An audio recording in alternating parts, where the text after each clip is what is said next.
అమ్మాయి పిన్ని గారు అమ్మాయి పని అబ్బాయిని ఎంత మాట్లాడావు?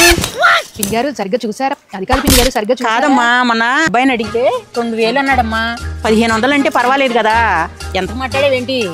ఊరికే డబ్బులు వస్తుంటే ఎందుకు వదులుకోవాలి? ఈ రోజుకి మా ఆయన్ని పనోడుగా మార్చేస్తా పక్కింట పిన్ని గారికి.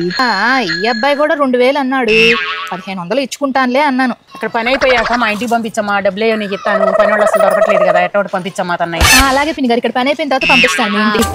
ఏమండోయ్, ఇక్కడ పని అయిపోయినాక కొంచెం పిన్ని గారి ఇంటికంట వెళ్ళండి. ఆవిడకి పనోళ్ళు ఎవరు దొరకట్లేదంట, చాలా కష్టపడుతున్నారు పాపం. సర్లే సర్లే కానీ వెళ్తాను, ఈ పని అయిపోయిన తర్వాత చూస్తాను. సరే అండి.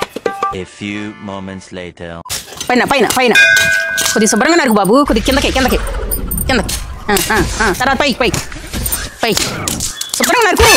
కొద్దిగా ఒళ్ళొంచి పని చేయయ్యా, కొద్దిగా కింద నరకు. ఏంటి అట్ట చూస్తావు? నరకు బాబు కొద్దిగా, ఇగో పక్క. ఏంటి పక్కంటి పిన్ని గారు నా మీద అజమాయిషీ చాలా వేస్తుంది. ఏదో సహాయం చేద్దామని వస్తే ఏదో డబ్బులు ఇచ్చి పని చేయించి పనుల్లాగా చూస్తుంది. అసలు ఉండాలా నా పెళ్ళాన్ని అనాలి, ఇట్లాంటివన్నీ ఒప్పించుకుని నన్ను పంపిస్తుంది. మీ పిన్ని గారికి ఏదో సహాయం చేద్దామని వెళ్తే నా మీద అజమాయిషీ చాలా వేస్తుంది ఏంటి, ఏదో పనుల్లాగా.